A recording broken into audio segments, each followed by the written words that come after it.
वंदे मातरम। तो अभी देखिए पूरे वर्ल्ड में एक खेल चल रहा है टैरिफ का।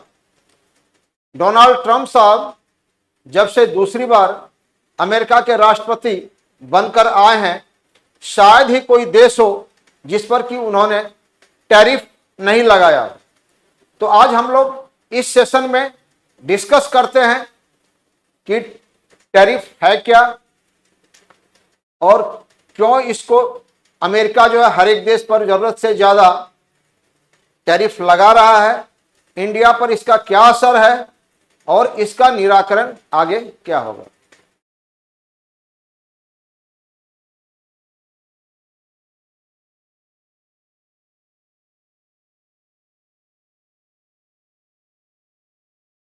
तो देखिए डोनाल्ड ट्रंप साहब हैं, ये अमेरिका के 2 बार राष्ट्रपति बने हैं। एक बार 17 से 21 तक इनका टर्म रहा और दूसरी बार अभी जनवरी 25 से ये राष्ट्रपति के पद पर चुनाव में विजयी होकर आए। इनका जो पहला जब 17 से 21 तक ये अमेरिका राष्ट्रपति थे तब भी, और जब ये इस बार जीत कर आए हैं इस बार भी, इनके द्वारा अमेरिका फर्स्ट और मेक अमेरिका ग्रेट अगेन, इस 2 नारे को जो है ये जरूरत से ज्यादा प्रचलित किए हैं अमेरिका में। और इनका ये नारा है, इसमें कोई गलत भी नहीं है कि वो चूंकि अमेरिका के राष्ट्रपति चयनित हुए हैं तो अमेरिका फर्स्ट और मेक अमेरिका ग्रेट अगेन अगर वो कहते हैं अच्छी बात है, अपने देश के लिए जो है इन्हें कहना भी चाहिए। लेकिन बात करते हैं आगे, तो ये बहुत रिच परिवार से आते हैं और ये शुरू से ये बिजनेस करते आए हैं। इनका जैसे रियल एस्टेट का बिजनेस है और उसमें इन्होंने वर्ल्ड में बहुत सारे कंट्रीज में स्काई स्क्रैपर्स, बड़ी बड़ी ऊंची इमारतें और गोल्फ कोर्स और कैसीनो बनाए हैं और उस बेचे भी हैं। तो ये बाय बर्थ बिजनेसमैन है, ये बाय बर्थ बिजनेसमैन है और बिजनेस इनके खून में है। तो ये चाह रहे हैं इस बार जब दूसरी पारी में ये अमेरिका के राष्ट्रपति बन के आए हैं तो ये चाह रहे हैं कि टैरिफ के बहाने पूरे विश्व के हर एक कंट्री से ये व्यापार करना चाह रहे हैं और अमेरिका को संसाधन युक्त बनाना चाह रहे हैं।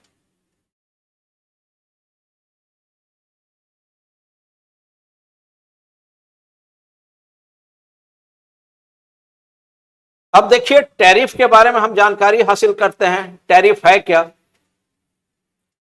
तो किसी भी देश के साथ जब ट्रेड होता है तो उसमें एक्सपोर्ट है और इंपोर्ट है। तो जब भी किसी देश में दूसरे देश का गुड्स आता है व्यापार के दौरान, तो उस पर जिस देश में गुड्स आता है उस देश के द्वारा जो टैक्स उस पर लगाया जाता है उसको हम लोग टैरिफ बोलते हैं। तो सबसे पहले जीतने के बाद आप देखे होंगे 1 अगस्त 1 अगस्त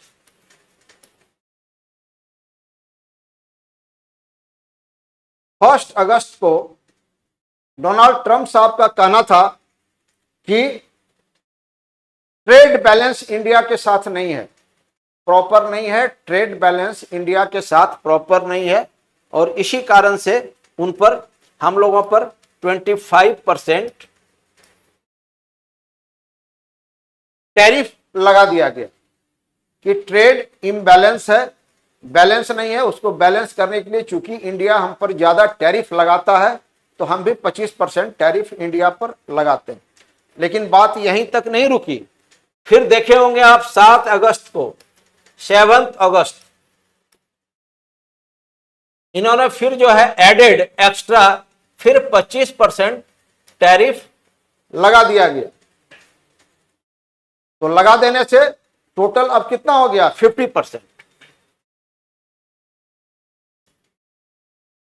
तो ये it is a matter of concern for us कि अगर इतना, तो फिर इससे ट्रेड प्रभावित होगा और हम लोग का एक्सपोर्ट भी प्रभावित होगा। अगर इतना ज्यादा टैरिफ लग जाता है 50% पर, तो इंडियन गुड्स जो भी बिकने के लिए जाएगा अमेरिका के बाजार में, उसकी कीमत इतनी ज्यादा हो जाएगी कि कंज्यूमर उसको पे नहीं कर पाएगा। जिस कारण अगर पे नहीं कर पाएगा तो इंडियन सामान का मांग वहां होगा नहीं, फिर एक्सपोर्ट का फायदा क्या है। और फिर उस कारण से जो भी हम लोग यहां से भेजते हैं गुड्स एक्सपोर्ट करके अमेरिका को, उसकी बिक्री नहीं होगी। और नेचुरली जब बिक्री नहीं होगी तो उसका प्रोडक्शन हमारे यहाँ कम हो जाएगा या बंद हो जाएगा, और फिर अनएम्प्लॉयमेंट में भी वृद्धि हमारे देश में देखने को मिलेगी।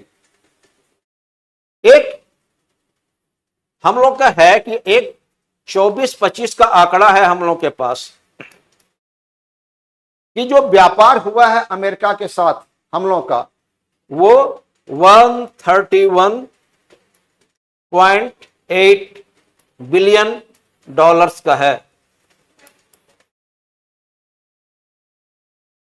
तो आप समझ सकते हैं बिलियन का मतलब 1 अरब है, तो इतना व्यापार है। वो तो डॉलर में है, अगर रुपया में देखेंगे तो जो अकॉर्डिंगली रुपया में आता है तो बहुत भारी मात्रा में जो है ट्रेड हम लोग का अमेरिका के साथ चलता है। हम लोग का जो लार्जेस्ट ट्रेडिंग पार्टनर है वो अमेरिका है और चाइना है। अब देखिए ये जो हम लोग बता रहे हैं आपको कि 131.8 बिलियन डॉलर्स का है, तो इसमें 86.5 बिलियन डॉलर्स का जो है वो एक्सपोर्ट है। यानी हम एक्सपोर्ट इतने का करते हैं और इंपोर्ट जो करते हैं वो 45.3 का। तो अगर आप इसको देखेंगे इस फिगर को, तो हम लोग का जो है ट्रेड सरप्लस कितना है, ये 41.2 इतना जो है बिलियन डॉलर्स का जो है ट्रेड सरप्लस है। तो इससे फायदा है इंडिया को, और इसीलिए हम चाहते हैं कि हर हाल में अमेरिका जो है हम लोग का बेस्ट ट्रेडिंग पार्टनर बना रहे। क्योंकि हम लोग का जो ट्रेड इंडिया अमेरिका और चाइना के साथ चलता है, तो चाइना से जो ट्रेड है वो उतना प्रॉफिटेबल नहीं है जितना कि हम लोग का अमेरिका के साथ। तो निकट भविष्य में ये 50% जो है हम लोग उम्मीद करें कि ये 50% जो है वो कम होगा और राहत हम लोग को मिल पाएगी। अभी आप देखिए कि पहली बार जब उन्होंने लगाया तो उन्होंने कहा था कि जो है इंडिया के साथ बैलेंस ट्रेड नहीं है, लेकिन दूसरी बार जब उन्होंने लगाया था 7 अगस्त 25% फिर से, तो इसका कारण क्या दिया गया? इसका कारण उन्होंने ये बताया कि रसिया यूक्रेन वार चल रहा है, वह खत्म नहीं हो रहा है। यह जब दूसरी बार प्रेसिडेंट बनने के लिए इलेक्शन कैंपेनिंग कर रहे थे तो ये बार बार कह रहे थे कि अगर मैं राष्ट्रपति में चयनित होकर आता हूं तो सबसे पहला मेरा काम होगा कि रसिया और यूक्रेन के युद्ध को मैं खत्म करा पाऊंगा। आज देखिए 6 महीना से ज्यादा 8वां महीना में घुस गए, लेकिन ये रसिया यूक्रेन वार को खत्म नहीं करा पाए। और इनका आरोप यह है चूंकि इंडिया रसिया से तेल खरीदता है, जिस कारण रसिया से जो है रसिया और यूक्रेन के युद्ध को ये खत्म नहीं कर पा रहे हैं। इनका कहना है कि इंडिया के बारे में कि you are failing the Russian war machine, कि वो जो लड़ाई कर रहे हैं उसमें आपका भी योगदान है, आप उसे ट्रेड क्यों करते हैं, आप उसको ट्रेड को बंद कर दीजिए। और अगर रसिया से अभी हम लोग क्या करते हैं कि अपनी जरूरत का जो है 35% जो है हम लोग तेल अपना जो रिक्वायरमेंट है उसका हम लोग रसिया से ले रहे हैं। रसिया हमारा जो है ट्रस्टेड पार्टनर रहा है फॉर ईयर्स, हम विश्वास कर सकते हैं। तो ये चाहते हैं कि नहीं वहां से नहीं लीजिए तो किससे लें, अमेरिका से लें, क्या हम भरोसा कर सकते हैं? विगत में हम लोग का जो एक्सपीरियंस रहा है रसिया से और अमेरिका से, उसमें रसिया मेरा आजमाया हुआ दोस्त है। और अमेरिका पर कितना भरोसा किया जा सकता है, क्योंकि अभी आप जो ऑपरेशन सिंदूर के समय में आप देख रहे होंगे कि उन्होंने एक क्रेडिट लेना शुरू किया कि जो है इंडिया और पाकिस्तान के बीच में जो युद्ध चल रहा है, मध्यस्थता करके मैंने ही उसे खत्म कराया है। और इंडिया इस पर चुप रहा, बहुत दिन तक रिएक्शन कुछ दिया नहीं, और लास्ट में कहना पड़ा कि नहीं, किसी कंट्री के द्वारा इसमें मध्यस्थता नहीं की गई थी, और पाकिस्तान के रिक्वेस्ट पर जो है इंडिया ने जो है इस लड़ाई को खत्म किया था। इस बात से भी ये अच्छे खासे खपा हैं। इनको लगता है कि अगर ये क्रेडिट मिल जाता, जैसे कि रसिया यूक्रेन वार को हम नहीं खत्म करा पाए, तो अगर इंडिया पाकिस्तान युद्ध कराने का श्रेय हमको मिल जाता और दोनों कंट्री रिकमेंड कर देता, तो हमको नोबेल पीस प्राइज भी मिल जाता। अब वो भी नहीं मिल पा रहा है, तो एक ये भी कारण है कि यह इंडिया से खपा है।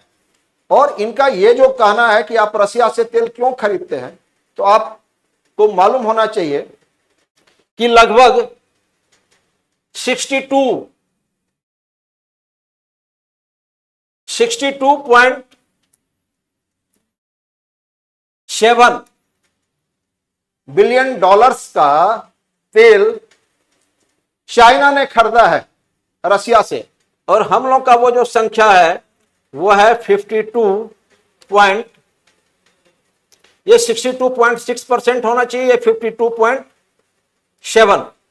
तो आप देखिए कि 10 बिलियन डॉलर्स का ज्यादा ही तेल खरीदा है रसिया ने, लेकिन रसिया से खरीदा है चाइना ने। लेकिन चाइना पर वो इतना स्टर्न एक्शन नहीं ले पा रहे। टैरिफ लगाने के लिए बार बार चाइना को भी धमकी मिल रही है, लेकिन हर बार उनको 3 महीने का एक्सटेंशन दिया जा रहा है, जबकि हम लोगों का कहा गया है कि जो एडेड 50% टैरिफ आप पर लगा रहे हैं वो अगस्त के ही इसी महीने के लास्ट से वो लागू हो जाएगा। तो ये एक चिंता का विषय है।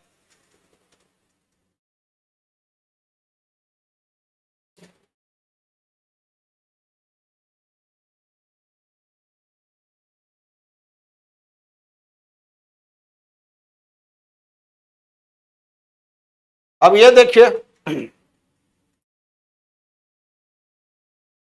जब ये पहली बार जीत के आए थे 17 से 21 के बीच में, जब ये राष्ट्रपति थे, तो हमारे इंडियन प्राइम मिनिस्टर के साथ इनकी दोस्ती चर्चा का विषय था,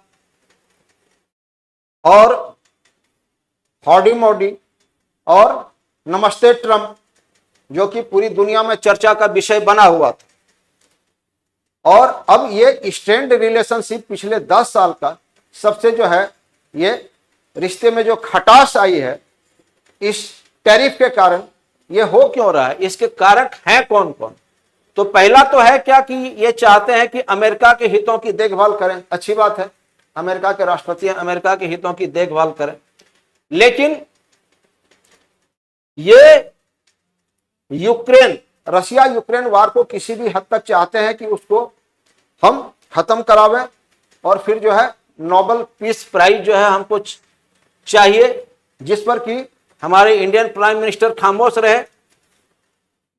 इन्होंने कहा कि नहीं, पाकिस्तान के रिक्वेस्ट पर ही ये लड़ाई ऑपरेशन सिंदूर जो है सस्पेंडेड है, और किसी तीसरे देश की मध्यस्थता इसमें नहीं थी। इन सब कारकों से जो है डोनाल्ड ट्रंप साहब काफी गुस्से में हैं। तो आगे इसमें है क्या कि अगर ये 50% टैरिफ लगा देता है तो हमारे लिए परेशानियां आने वाले दिनों में और खड़ी होंगी।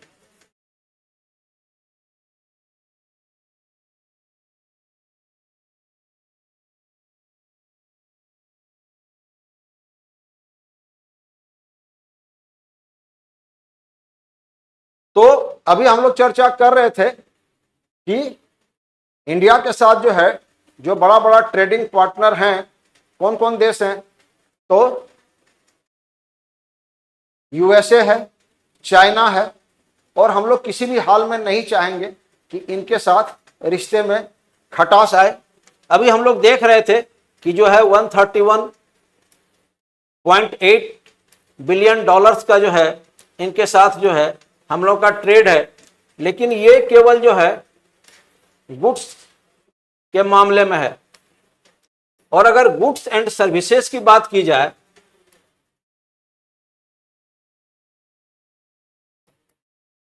तो ये एक आंकड़े के अनुसार 212 बिलियन डॉलर्स का होता है। तो इतना बड़ा ट्रेड व्यापार अगर खत्म हो जाए तो ये चिंता का विषय हम लोगों के लिए है।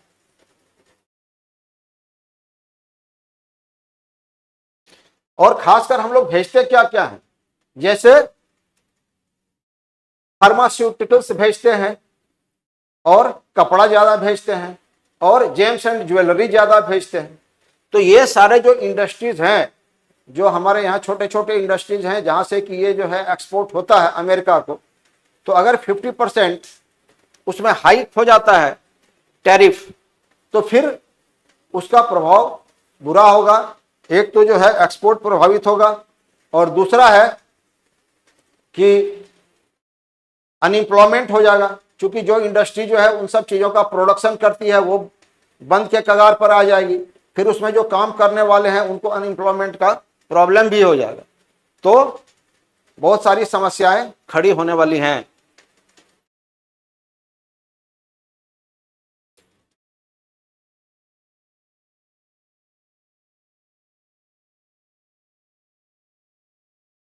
अब देखिए, हम लोग को पता है कि पहले सेकेंड वर्ल्ड वॉर के खत्म होने के बाद, सेकेंड वर्ल्ड वॉर के खत्म होने के बाद से लेकर 1991 तक बाइपोलर शक्तियां थी। एक तरफ यूएसए था, दूसरी तरफ यूएसएसआर था। तो दोनों दो ध्रुव थे, दो शक्तियां थी, और बैलेंस ऑफ पावर को जो है बैलेंस किए हुए थे। लेकिन 1991 में क्या हुआ, यूएसएसआर का विघटन हो गया, डिसइंटीग्रेशन हुआ यूएसएसआर का, एंड यूएसएसआर जो है यह 15 देश में टूट गया था। 15 देश में टूट हो जाने के बाद जो है यूक्रेन भी उससे अलग हो गया। यूक्रेन जब अलग हुआ तो ये अब यूएसएसआर का पार्ट रहा नहीं। तो ये चाह रहे थे कि हम यूरोपियन यूनियन में शामिल हो जाएं, जो वस्तुतः अभी ये यूरोपियन यूनियन में शामिल हो भी गए हैं। और ये भी चाह रहे थे कि हम नाटो, जो मिलिट्री ऑर्गेनाइजेशन है लेड बाय यूएसए, कि उसमें भी हम शामिल हो जाएं। तो इसको लेकर के यूक्रेन और रसिया के बीच में जो है तनातनी हो रहा था। आपको मैंने अपने पिछले सेशन में बताया था कि 2014 में जब इन लोगों के बीच में ये वार हुआ था, तो उस वार में क्या हुआ कि इनका एक जगह था क्रीमिया को क्या किया, इन्होंने जो है ओवर पावर कर लिया, and Crimea was annexed to USSR, उसको छीन लिया यूक्रेन से। और अब जो है वो क्रीमिया जो है वह जो है एक पार्ट हो गया है यूएसएसआर का। तब से लेके इन लोगों के बीच में जो है ये वार चल रहा है। पुतिन कभी नहीं चाहते कि ये जो है यूरोपियन यूनियन के साथ रहे और खासकर नाटो का सदस्य बने। उसको लेकर के फिर से 2022 से इन लोगों के बीच में जो है फिर से जंग अभी तक जारी है। और डोनाल्ड ट्रंप चाहते हैं कि इसी युद्ध को किसी तरह खत्म करा के हम क्रेडिट ले लें। दूसरी बात है क्या कि इनको पहचानिए कि ये पहले कॉमेडियन थे। ये जेलेंस्की जो है ही वॉज ए कॉमेडियन, और बाद में जो है ये स्टेट हेड बन गए हैं क्रीमिया का। तो इनको अपने अनुसार डोनाल्ड ट्रंप हैंडल करते हैं, और इनके देश के जो प्राकृतिक संसाधन है जैसे मिनरल्स वगैरह पर वो कब्जा करना चाह रहे हैं। और इस कारण से वो अपना हित साधने के लिए चाहते हैं कि पुतिन और इनके बीच की लड़ाई को खत्म करें और फिर इनके संसाधन का दोहन करें, जो माइंस और मिनरल्स वगैरह इनके यहां है।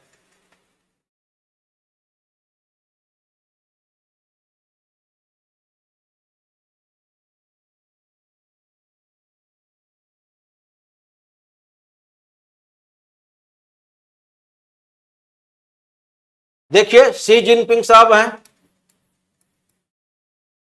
शी जिनपिंग साहब चाइना के प्रेसिडेंट हैं।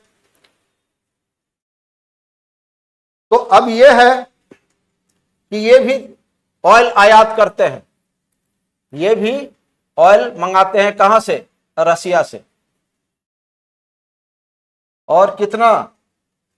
ये 62 पॉइंट अभी जो मंगाया है इन्होंने, ये 24 का आंकड़ा है, 62.6 बिलियन डॉलर्स। और भारत जो है, जो कि 35% जो अपना इसका जितना इसका खपत है उसका 35% का लगभग रसिया से मंगाते हैं। तो उन्होंने कितना मंगाया है? उन्होंने मंगाया है 52.7 बिलियन डॉलर्स।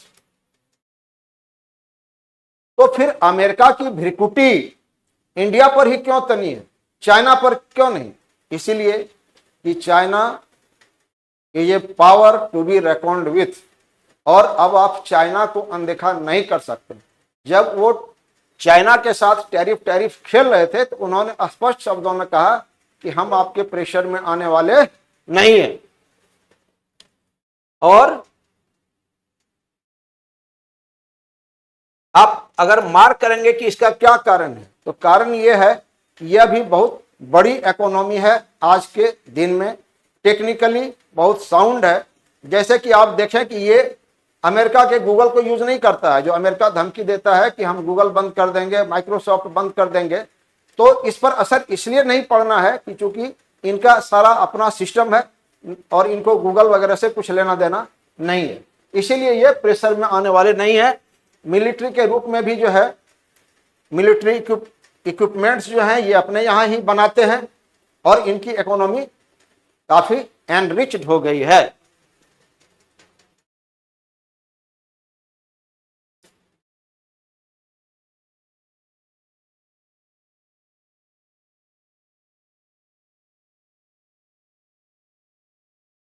अब इनको देखिए,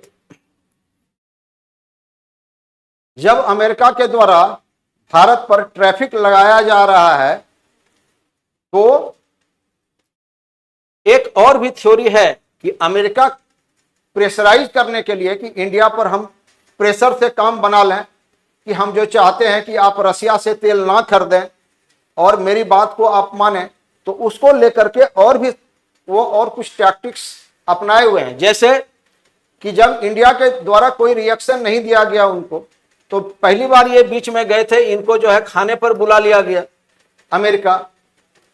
और जब ये खाना खा लिए तो पाकिस्तानियों की एक बीमारी है कि अगर इनको खाना दे दीजिए, कुछ डॉलर दे दीजिए, आप इनसे कुछ भी कहलवा लीजिए, तो इन्होंने कह दिया कि ये हम जो है रिकमेंड करते हैं कि डोनाल्ड ट्रंप साहब ने ही भारत और पाकिस्तान के बीच युद्ध को रुकवाया है, इसीलिए उनको जो है इन्होंने नॉमिनेट कर दिया कि उनको जो है पीस पुरस्कार मिलना चाहिए, नोबेल पीस प्राइज का है कि उन्होंने जो है। और इंडिया इस मामले में चुप रहा। इंडिया का जो है बहुत क्लियर फंडा था कि पाकिस्तान गिड़गिड़ाया, इसीलिए हम लोग जो है ऑपरेशन सिंदूर को सस्पेंड किए हैं। दूसरी बार अभी ये हाल में ही गए तो फिर इन्होंने कहा न्यूक्लियर का रोना रोया कि हम न्यूक्लियर पावर हैं और अगर ऐसा कुछ हुआ तो हम आधी आबादी को बर्बाद कर देंगे। तो ये इंडिया इस बारे में इनको पहले ही कह चुका है कि आपके प्रेशर में आने वाले नहीं हैं, आप कितना बड़ा न्यूक्लियर पावर है यह सबको मालूम है।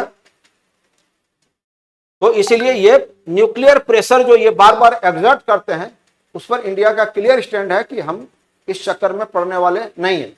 और कितना बढ़िया जवाब दिया था इन्होंने, इंडिया ने। हम लोग देख चुके हैं ऑपरेशन सिंदूर में कि इनका जितना एयरबेस था सब पर जो है सब ध्वस्त हो गया। और इनको देखिए, महाशय को, शहबाज शरीफ साहब को, ये देख लीजिए, ये जिस कंट्री में भी जाते हैं इनको केवल डॉलर ही चाहिए और ये भीख मांगते रहते हैं जिस कंट्री के साथ जाते हैं। तो अमेरिका पाकिस्तान को यूज करना बढ़िया से जानता है और आने वाले दिन में जो आशंका जताई जा रही है कि अगर जो डोनाल्ड ट्रंप चाह रहे हैं कि 50% हम इंपोज कर देंगे और इंडिया उनके प्रेशर में नहीं आया तो फिर ये इस चैनल को एक्टिवेट करेंगे और करने के बाद इंडस वाटर ट्रीटी और फिर आगे आपका जो है जो जम्मू एंड कश्मीर जो ये कहते हैं कि हमारे गले का नस है, इस इशू को ये चाहेंगे कि फिर से उसको अंतर्राष्ट्रीय मंच पर हम विवादी बनाएं और ट्रंप इस कार्ड को बढ़िया से आने वाले दिन में खेल सकते हैं। इस महाशय को ये जब भी भेजते हैं तो रूरल जो है वहां के ये आर्मी चीफ जो कि फील्ड मार्शल, अभी आपको पता है ये फील्ड मार्शल बोलते हैं लेकिन ये फील्ड मार्शल, चूंकि ऑपरेशन सिंदूर में ये कितना फेल्योर रहे हैं हम लोग को जानकारी है, तो ये अपने आप को इन्होंने इनको तमगा दे दिया फील्ड मार्शल का, लेकिन है ये एक्चुअली फील्ड मार्शल और वास्तव में शासक यही है। और ये जो अपने आप को प्रधानमंत्री कहते हैं ये इनको भेजते हैं कि आप जाइए कुछ धन जुटाइए, कुछ मांग उनके लाइए जिससे कि देश चले। और आप जितने भी देखे होंगे कि जो भी आर्मी चीफ रहे हैं और वो रूल किए हैं पाकिस्तान में, लास्ट में जो है वो वेस्टर्न कंट्रीज में ही शरण लेते हैं और ये भी जो है निश्चित तौर पर अमेरिका में ही बाद में शरण लेंगे जब इनकी अवधि पाकिस्तान में समाप्त हो जाएगी।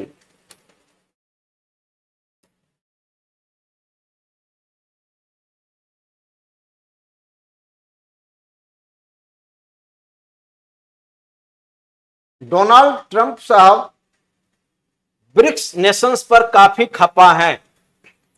खपा होने का कारण क्या है? अभी आप देखे होंगे कि रियो डी जेनेरो ब्राजील में इसकी बैठक हुई थी 6-7 जुलाई को, तो जहां ब्रिक्स नेशंस के द्वारा यह आशंका जताई जा रही थी कि जो बेटर वर्ल्ड गवर्नेंस की बात हुई थी और जिसमें यह कहा जा रहा था कि आत्मनिर्भर होना है, एक दूसरे के प्रति जो है सहयोग का भाव रखना है, जिसमें कि आपका ब्राजील, रसिया, इंडिया, चाइना, साउथ अफ्रीका।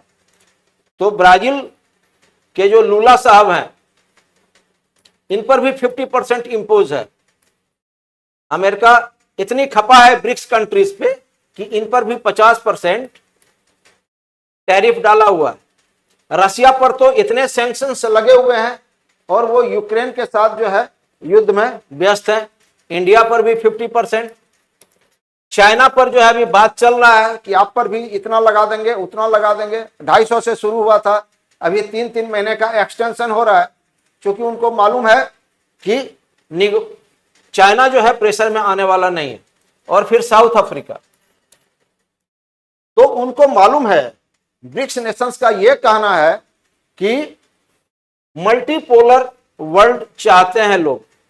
वो चाहते हैं कि शक्ति जो है किसी एक हाथ में ना रहे, वो यूनिपोलर ना हो कि केवल अमेरिका के हाथ में हो, बल्कि मल्टीपोलर हो जिसमें कि हर एक देश का जो है हिस्सेदारी हो। मल्टीपोलर वर्ल्ड ऑर्डर ये चाहते हैं,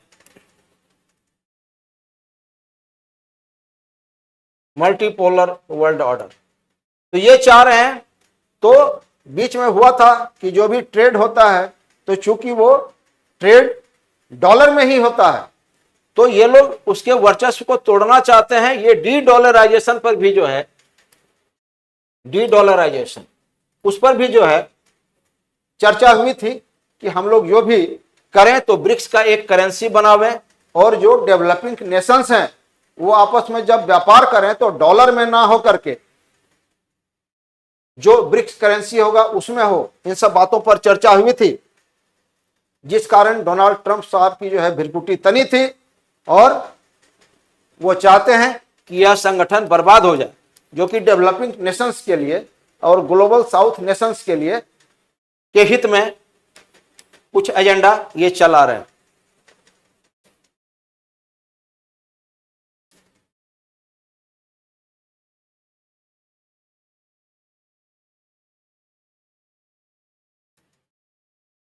अब ये जो टैरिफ लगाया गया है, तो टैरिफ का जो है क्या हो सकता है असर, टैरिफ का असर क्या होगा? तो पहला तो होगा कि जो है एक्सपोर्ट इंडस्ट्रीज जो है वो जो है दिक्कत में पड़ जाएगा, उसमें परेशानी होगी। और जब इतना 50% जो है अगर इस पर लगा दिया जाएगा इंडिया पर, तो क्या होगा, हमारा एक्सपोर्ट इंडस्ट्री जो है ये चौपट हो जाएगा। जब बाहर सामान बिकेगा ही नहीं अमेरिका में जा करके, तो फिर होना क्या, फिर मैन्युफैक्चरिंग से तो कोई फायदा होना है नहीं। तो सबसे पहला उसका असर होगा एक्सपोर्ट पर, इंडिया के एक्सपोर्ट पर। दूसरा होगा कि जीडीपी ग्रोथ जो है कम हो जाएगा। एक अनुमान है कि 25-26 तक जो है ये इसमें ड्रॉप हो सकता है, 0.3% का इस पर ड्रॉप हो सकता है। तो जिस कारण ये भी जो है चिंता का विषय है।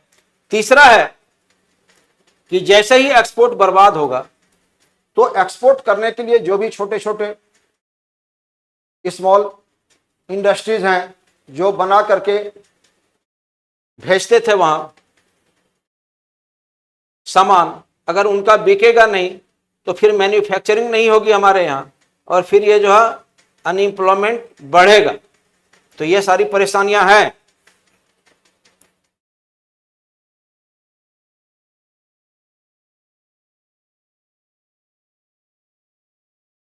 और आगे है कि अगर ये जारी रहा 50%, तो हम लोग करेंगे क्या, क्या कर पाएंगे? तो मना लेंगे, अमेरिका से निगोशिएशन करें हम लोग, और अमेरिका अगर इसमें कम कर दे टैरिफ, अच्छी बात है, क्योंकि इसमें कहीं दो मत नहीं है कि अमेरिका बहुत बड़ी शक्ति है, और अगर उसके साथ मिलजुल करके ही निगोशिएट करके मेरा काम चल सके, तो सबसे पहली प्राथमिकता निगोशिएशन हो सकती है। दूसरा, अगर ये नहीं हो पाया और अगर हमारा सामान नहीं जाने लगा अमेरिका में, एक्सपोर्ट अगर नहीं होने लगा प्रॉपर, तो फिर अल्टरनेटिव मार्केट ढूंढना होगा। अल्टरनेटिव मार्केट कहां कहां ढूंढ सकते हैं? तो हम लोग चलेंगे फिर मिडिल ईस्ट में,